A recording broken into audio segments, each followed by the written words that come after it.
But today we are going to turn our gaze right at the very top from the big cities to the countryside. Over the last several weeks, the focus has been on the big cities. But the real battle, as we've been saying for a few days now, is going to now be fought in the countryside. Because cases are now increasing in some of India's most populous states, particularly in North India. And there, the medical infrastructure is simply not good enough. Today, we will have a series of special reports that will shock you, and some of the images could be distressing. But the fact is that the time has come for a reality check of what's happening in rural India. Our first ground report is from Jharkhand's Chhatra, where patients are being given used oxygen masks by the hospital. Our correspondent Ashutosh comes up with another searing ground report. Take a look. Second wave of COVID-19 is ripping across the nation. And it's not just the big cities. Even small towns and rural areas are reeling from the monster surge. This is one of the biggest hospitals in Jharkhand's Chhatra. And this is the ICU ward for COVID patients. No entry written in bold letters, but no one seems to have read it. No restrictions, people moving in and out without a care. आप patient हैं? नहीं। आप अंदर क्यों चले गए ward में? Patient के साथ थे। पेशेंट के साथ कोविड मरीजों के साथ रहने दिए हैं तो लिखा हुआ अनावश्यक प्रवेश नीचे। अरे तो उनको दवा पहुंचाने गए थे, मास्क पहुंचाने गए। कोविड वार्ड है, क्या हर किसी को अनुमति होती है अंदर जाने की? नहीं। परिवार तीमारदार क्यों जा रहे हैं अंदर? कभी कभी भी आ जाते हैं, हम लोग दवा लिख के देते हैं तो इतनी देर में इन्फेक्शन होने के चांस नहीं होते? बाहर से हम लोग देते हैं। सारे के सारे देखिए अंदर से आ रहे हैं रिश्तेदार। यहाँ आपने लिख रखा है कोविड मरीजों के लिए और अनावश्यक प्रवेश निषेध। India Today's reporter was also asked by the hospital staff to go inside the ICU. नहीं, आईसीयू में नहीं जा सकते ना, आईसीयू में हम ऐसे नहीं जाते। आईसीयू में जाने की अनुमति नहीं होती है। Even in the smaller town, their number of beds are available. There is no crisis of oxygen, but the negligence cannot be ruled out. And even in the COVID ward, the relatives, the family members, all are having a free access inside the ward, and that's categorically, risking even the attendees. As this is the dedicated COVID ward, usually there is no access should be given to anyone, but now even the family members, relatives are having a free walk inside a COVID ward, and that's going to be clearly risky. But this is just the tip of the iceberg when it comes to negligence at this hospital. With medical staff's cars, the driver is seen putting masks on patients. आप क्या करते हो? हम यहाँ driver हैं। आप oxygen लगा रहे हो सबको? क्या फर्क पड़ता है? हम अपने भाई को लगा रहे हैं, अपने फैमिली को लगा रहे हैं। आपको आता है लगाने? हाँ, क्यों नहीं? 13 साल से मैं इस अस्पताल में काम कर रहा हूँ। The largest hospital of Chhatra is also facing a shortage of life-saving medicines and injections. 5 बजे से दवा लावाल 5 बजे रात में चला है। 5 बजे दवा बाहर से लाए? दवा कुछ बाहर से मंगाते हैं। क्यों? बोलते हैं यहाँ जो नहीं है सो बाहर से लाते हैं। The hospital nurse said injections that could save patients are not available. कौन सी दवाइयाँ आप बाहर से लाने के लिए कह रही हैं? बाहर के लिए अभी तो डायरिफेलिन के इंजेक्शन ही मंगवा रहे हैं क्योंकि यहाँ पे खत्म हो चुका है। किस तरह के इंजेक्शन है वो? वो सांस लेने का प्रॉब्लम है। वो यहाँ नहीं है? नहीं। A patient was lying on the stretcher in the corridor. His family members claimed that hospital administration offered them a used oxygen mask. यहाँ लोग मास्क नहीं देंगे, नया मास्क खरीद के लाने गए। तब तक तो जान बच जाएगी, जो उनके पास नया लगा लीजिए। अस्पताल में हमेशा स्टॉक में नया होता है, जान तो बचेगी। नया क्या? वो कह रहे हैं नया नहीं है, वो कह रही है नया नहीं है अस्पताल में। अब सबका नया कहाँ से देंगे, आप ही बोलिए। 5-6 को मेरे पास ठीक है। तो अगर मान लीजिए संक्रमित हुआ कोई और वही वाला 5 लोगों को लगाएंगे तो बीमारी जो इसको नहीं हुआ होगा कोरोना वो भी ले जाएगा। एक ही मास्क जो वही आप सबको लगा देते हैं। There is no denying that the infection has reached those parts of the country which were untouched in the first wave. And with health infrastructure crumbling even in big cities, what hope do these small towns and villages have?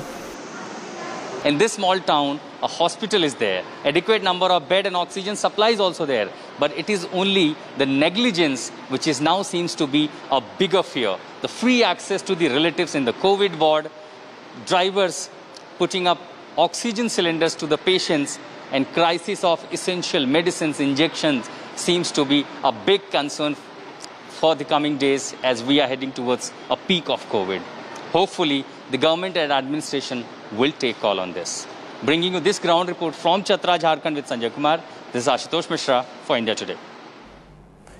Joining me now is our correspondent Ashutosh Mishra, who's been tracking what's happening in COVID in Bihar and Jharkhand in particular. Ashutosh, the sense I get from your reports is the biggest challenge is COVID illiteracy.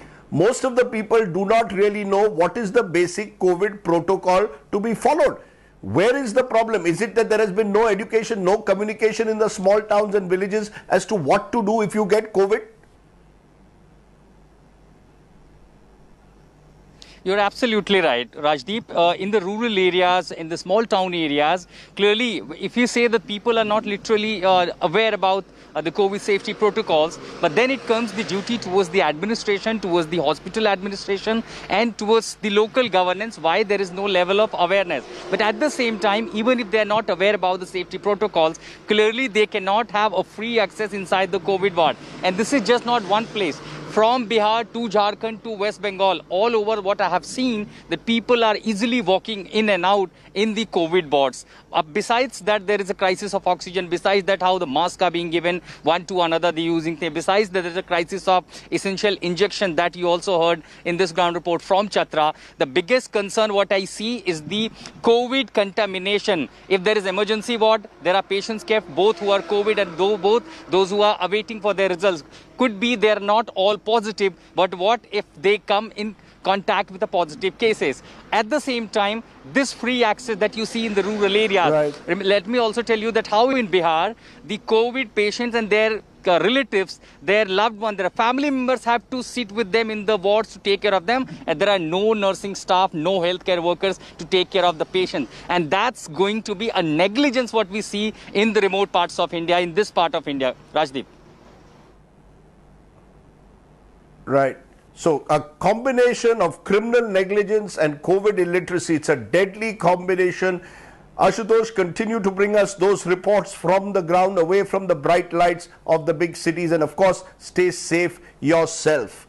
Let me turn from there to India's most populous state, where perhaps the COVID threat is at times not being given the kind of attention it deserves. We're talking about Uttar Pradesh. Last year during the first wave, remember, rural Uttar Pradesh was relatively protected from COVID 2.0. But this time it's slowly spreading and now increasingly intensifying across the districts. District after district, we are finding people who are suffering from COVID-19, and the mortality rate is increasing all the time. Our correspondent Kumar Abhishek today brings you a story of a family from Gonda where 5 members have died within 20 days. Take a look.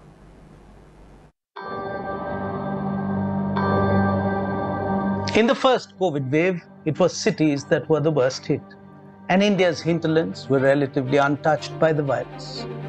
But this second wave is turning out to be deadly and exploding in the rural areas, where medical facilities are nowhere near adequate. The tragedy of India's hinterland struck by COVID is slowly emerging. Take the case of this story from Gonda in Uttar Pradesh. तो हम पहुंचे हैं गोंडा के चक्रौत गांव में हैं। चक्रौत गांव का ये श्रीवास्तव परिवार है और इस परिवार ने 2 तारीख से लेकर 24 तारीख तक यानी कि 22 दिनों में अपने 5 सदस्यों को खो दिया है। सबके सब लगभग कोरोना जैसे लक्षण, हालांकि सबों की टेस्टिंग हुई, किसी का नेगेटिव आया, कुछ लोगों को लगता है कि कोरोना नहीं था, लेकिन जो भी कोरोना के लक्षण थे, मसलन सांस लेने की समस्या, ऑक्सीजन का कम होना, इन्हीं बीमारियों से ग्रसित होकर इस परिवार ने अपने 5 लोगों को खोया है। हाँ जी, और अपना एक भाई एक बहन बचा। An extended family almost halved by COVID overnight. 12-year-old Aditi has just a 16-year-old brother Aman left now. 2 तारीख को बड़े पापा एक्सपायर हो गए थे, फिर जिस दिन बड़े पापा का तिरही था उस दिन दादी एक्सपायर हो गई, उसके दूसरे दिन हमारे भाई एक्सपायर हो गए, जॉन्डिस हो गया था। उसके 22 तारीख को मम्मी एक्सपायर हो गई थी सांस की बीमारी से, और फिर 24 तारीख को पापा एक्सपायर हो गए थे सांस फूलने के कारण। तो सबों को सांस की दिक्कत हो गई थी? हाँ। ऑक्सीजन मिला नहीं मिला? ऑक्सीजन मिला था, लेकिन समय जब 1 घंटा लगा, फिर अचानक अपने आप खत्म हो गया। तो ये जो लक्षण है ये तो कोरोना जैसे लक्षण थे सबको? कोरोना की जांच हुई थी मम्मी पापा की, दोनों की निगेटिव आई थी, दोनों की report. It took just 3 weeks to turn their world upside down. 5 from the same family died within days of each other. An indicative of the level of disbelief is the fact that some in the extended family still doubt the cause of death. But the symptoms that they describe are all too evident. हम सब लोग कोविड-19 की जांच करवाते रहे। कौन सी जांच कराते रहे? अब वो जो रिपोर्ट सरकारी हॉस्पिटल में उपलब्ध मिली उसके अनुसार हमने रिपोर्ट देखा, और रिपोर्ट के अनुसार हम लोगों ने जो रिपोर्ट मिली उसी के अनुसार हम लोग ले जाकर के आर्यन पांडे के यहाँ एडमिट करवाया, वरना बिना कोविड-19 के जांच के बिना कोई एडमिट नहीं कर रहा था। लड़का जब उसका 23 साल का खत्म हो गया तो माता पिता को घबराहट नहीं होगी? 6 महीने बाद उसका सिलेक्शन होना था LNT में, और वो खत्म हो गया, जॉन्डिस हो गई थी उसको, तो घबराहट तो होगी। घबराहट में सांस बढ़ेगी घटेगी, तो नॉर्मल सी बात है। The third child in the Srivastava family, Aditi and Aman's brother, was the first to die. 2 days later, it was their father, and then their mother, all within 20 days. A family devastated, yet lack of RT-PCR testing and the fear of COVID stigma possibly makes rural families such as this refuse to accept that the virus is stalking their homes. As cities reel under the onslaught, India's already record-breaking COVID numbers has not taken account of Aditi and Aman's family. How many such families are there across the rural landscape of India? How many such tragic tales that are not being added up to the grand total? Does anyone know how many Aditis are being orphaned by COVID in rural India? This report filed by Kumar Abhishek for India Today TV. Let me now go to our correspondent Kumar Abhishek, because Kumar, not only have you brought that report from Gonda, you are also now getting us visuals which I'm going to play now from Hamirpur, where bodies have been found floating in the Yamuna yesterday, and this perhaps reveals what many people are fearing, that there has been an undercount of the number of people who are dead. ये बताइए administration क्या कह रही है, योगी सरकार क्या कह रही है, जब लोगों के शव अब नदी के किनारे दिखाई देते हैं और हर जो क्रिमेटोरियम है वहां लगातार लोग आते रहते हैं, लेकिन सरकार कह रही है बहुत कम लोगों की मौत हुई है। ये क्या है ये हमीरपुर में जो ये विजुअल्स हम देख रहे हैं? कुमार, सरकार का क्या कहना है इस पर? देखिए राजदीप, हमीरपुर में 1 दर्जन से ज्यादा बॉडी देखी गई बीती शाम को, और बाकायदा प्रशासन ने उसे वहां से डिस्पोज भी करवाया। प्रशासन की तरफ से जो हमें आधिकारिक तौर पर बताया गया वो ये कि कई लोगों ने देखा है कि लोग अपनों को इस यमुना नदी में प्रवाहित कर रहे हैं, उनके डेड बॉडीज को।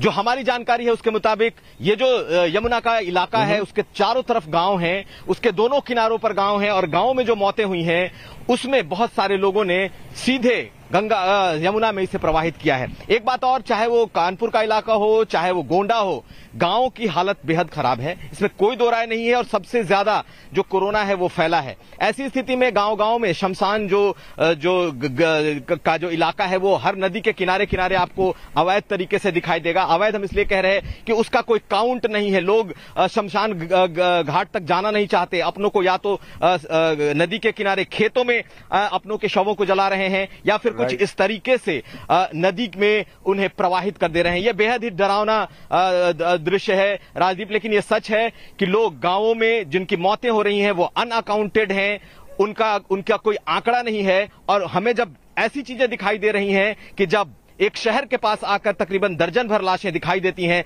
तब समझ आता है कि गांव की स्थिति सही में क्या है। राजदीप, कुमार अभिषेक, ये जो विजुअल्स आप दिखा रहे हैं ये वाकई चौंकाने वाले हैं। आप लगातार इस तरह की रिपोर्टिंग करते रहिए, हम केवल दिखाना चाहते हैं जो हकीकत जमीन पर है, और आप भी स्वस्थ रहिए। Stay safe, stay well.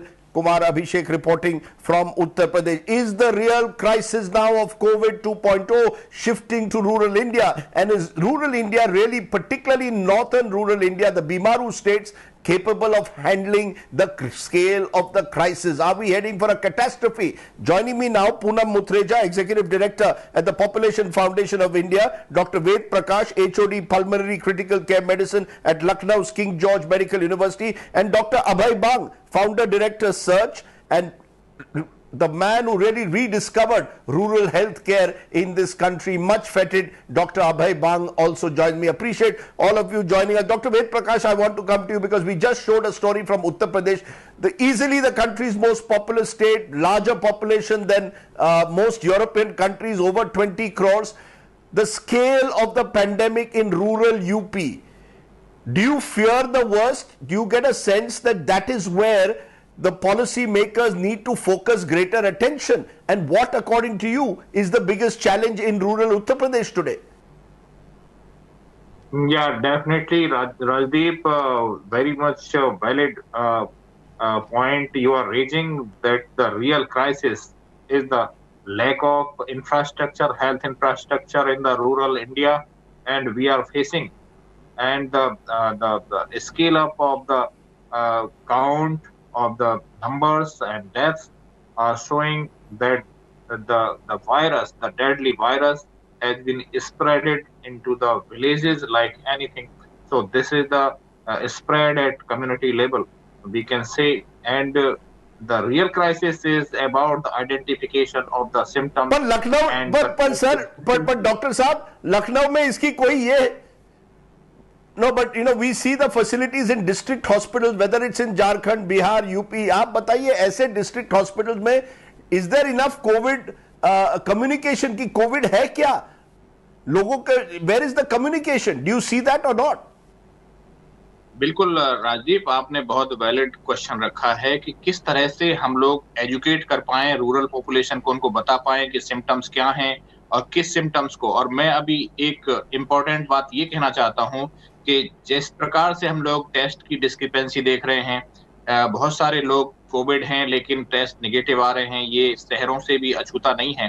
तो ऐसे में मैं ये जरूर कहूंगा कि हम लोगों को लक्षणों को देखते ही हम लोग ट्रीटमेंट को एज अर्ली एज पॉसिबल अगर हम इंट्रोड्यूस करेंगे तो निश्चित ही इस वेव में जो हमारी जानें जा रही हैं तो उसको मिनिमाइज कर पाएंगे। तो early and aggressive treatment will save the lives.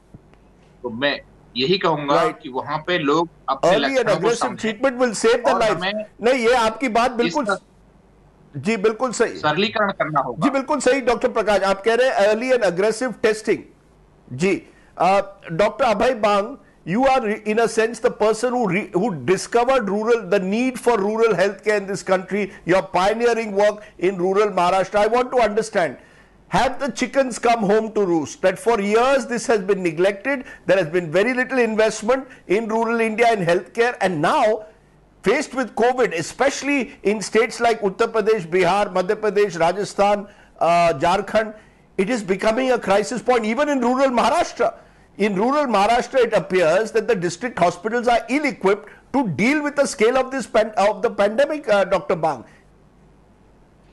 Yes, this is very true, but I would add to that though the media is primarily focusing on the theater of the hospitals, real story is being scripted in villages.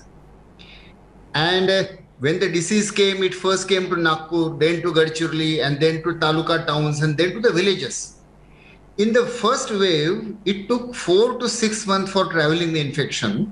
Now, within 1 month, it has reached practically every village. My rough observation is that nearly 10% of rural population is today sick with symptoms, which means probably much larger number of people are infected. There are deaths reported from a large number of villages. So our count is definitely undercount of deaths and of cases. True problem is much larger, and it is because for the past 70 years we neglected developing public healthcare system. past 30 years, public healthcare system is underfunded. But then this government had at least 1 year's very clear warning. But we did not prepare for that. Look at the annual national budget, which was presented in the parliament in February 21. In spite of 1 year warning, the health budget was hardly increased. It was almost same as it was during the pre-COVID year. Finance minister made some jugglery of number, but in reality, health budget remains same, while it should have been increased by at least 1 lakh crore, looking at the next phase and the pandemic which was coming. We should now accept that we have to learn to live with corona, but it also means we have to prepare a public health care system which can protect us from corona. Not only public health care system, government public health system underfunded, but I must say they are fighting this heroically with their limited resources. I wouldn't really blame them at all. It is the governance structure which is creating problem. Very centralized governance decision making in Delhi. Delhi people are very wise, but they can't be so wise that they know 140 crore people's need in 600,000 villages. We have completely excluded village gram panchayat, village sarpanch, SHGs, village community, and we want to change behavior of 140 crore people all 24 hours. You just can't expect that kind of behavior change. So we must involve communities in trying to fight with this pandemic. We must increase budget, and we must very rapidly increase the capacity for oxygen, RT-PCR and vaccination. But you know, at the root of this Grameen system, of the village system, presumably, Dr. Bang, are the primary health centers. Now, is that where the problem starts? You're saying people are working heroically, the doctors are working heroically in rural India. But what do you do if the primary health system itself in several parts has virtually broken down, Dr. Bang? Where do you start? Where do you start to fix a broken system? The system is broken. Corona has come and hit an already broken system. So where do you fix it, Dr. Bang? Look, because it's a question of life and death right now, patients are struggling for oxygen. In my past 50 years medical work and career, I have never seen such situation. So first priority obviously has to be those serious patients in hospital, they need oxygen. But then after that, this situation will be over in next 2 months.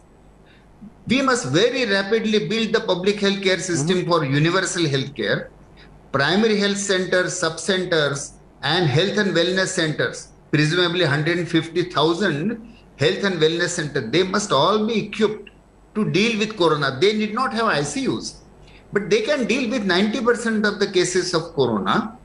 We must start there.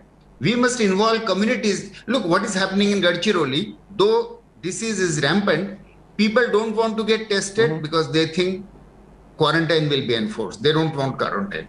People don't want to go to hospital because they think, of course wrongly, that in a hospital their kidneys are removed and dead bodies are thrown. They are not given back to relatives. We don't want to die in such situation, they say. They don't want to take vaccination because unfortunately there is a rumor that some fatal cases occurred because of vaccination. There is a misinformation at every level.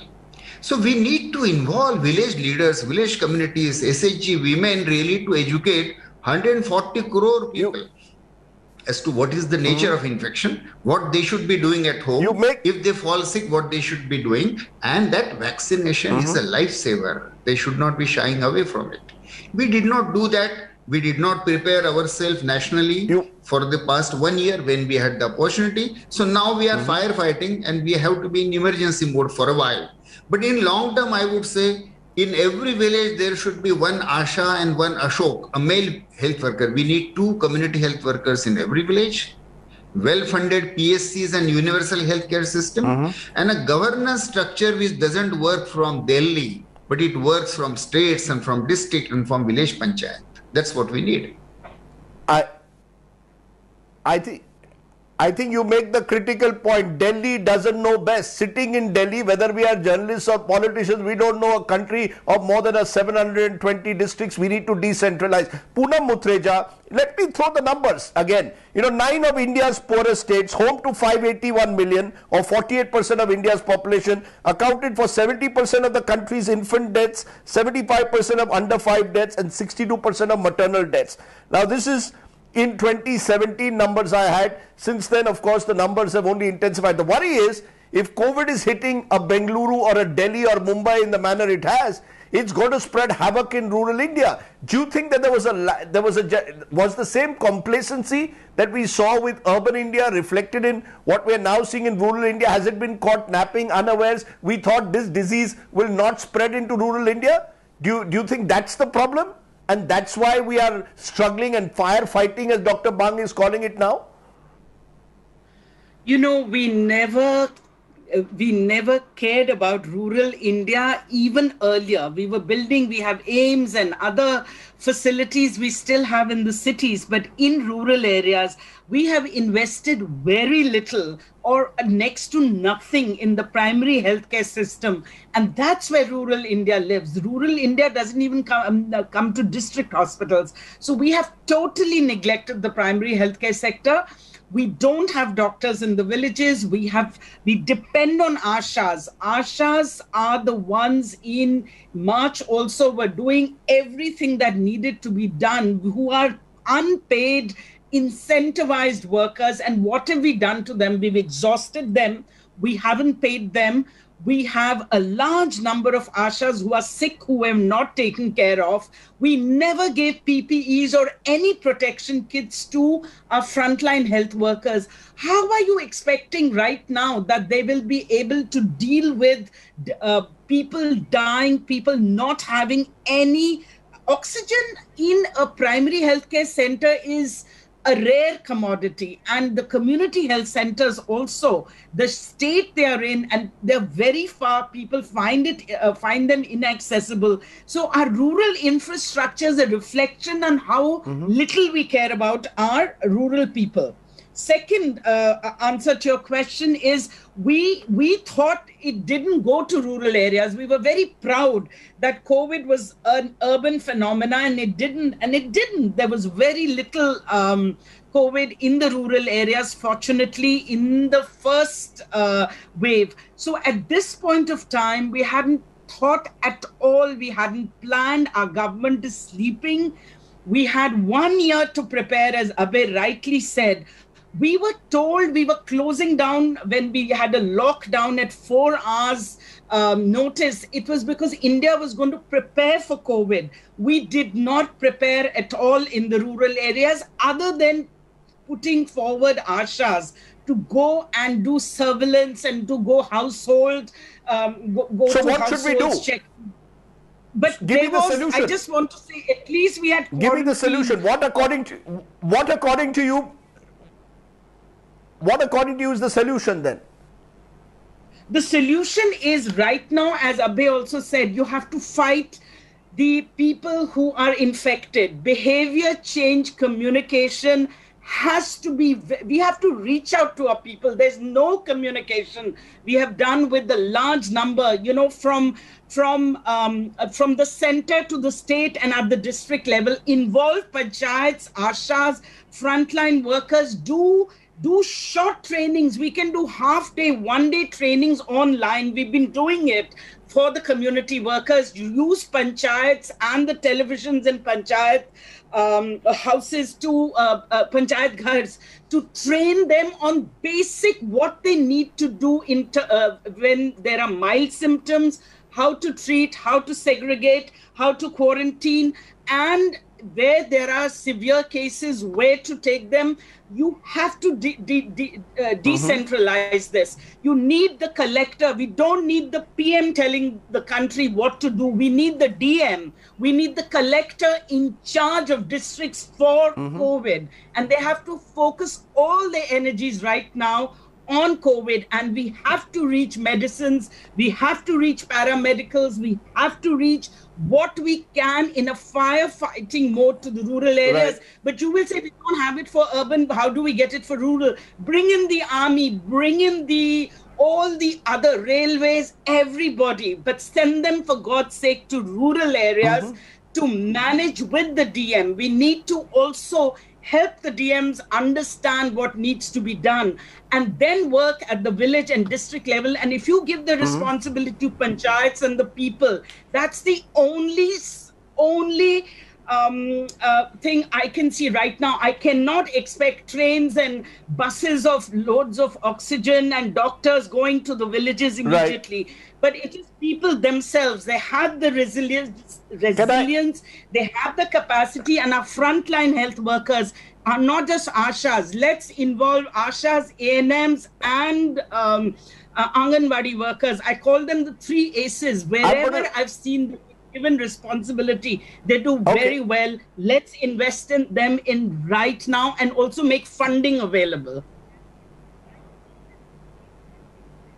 Let me ask you, therefore, in conclusion, Dr. Bang, many states are apparently living in denial about the scale of the problem in rural India.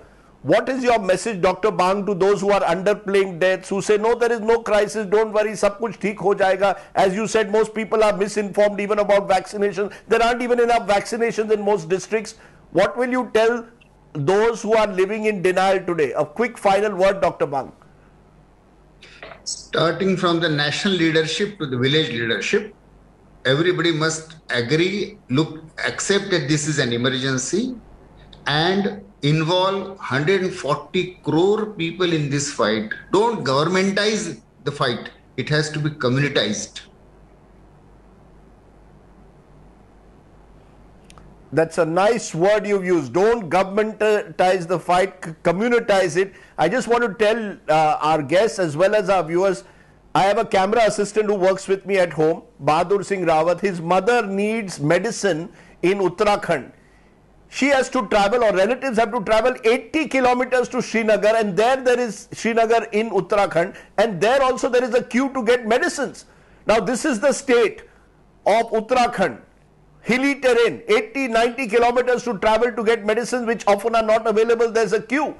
This is the real India, and this is where COVID is striking, and that is why the fear, and that is why we made it our top focus. Mumbai, Delhi, Bengaluru will continue to get attention, but think and pause today and press this pause button and think, what can you do for rural India? We don't need mandir and masjids in rural India. We need more hospitals and better quality primary health care. That's when we'll build a better new India. Think about it. Thank you all very much for joining me on that. And from there, let's turn to the big city, because if we